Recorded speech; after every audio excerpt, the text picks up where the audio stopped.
Hi, this is John with WTI, and in another one of my videos of sparkling water, because lately this is my drink for everything. This ice sparkling water, it's just great. I love it because it gives you this sensation that you're going low calories, low sugar, but at the same time, it's tasty. So one of the things that I like the most about this ice sparkling water is it's adding caffeine. So if you are going several hours of working and doing things, this will keep you up, but at a low calorie situation. So when you're trying to just have a nice drink and a great flavor, this blue raspberry is it actually tastes great.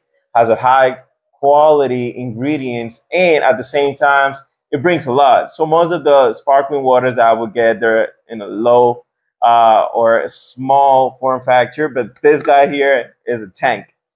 So this was John with WTI, and that was my point of view.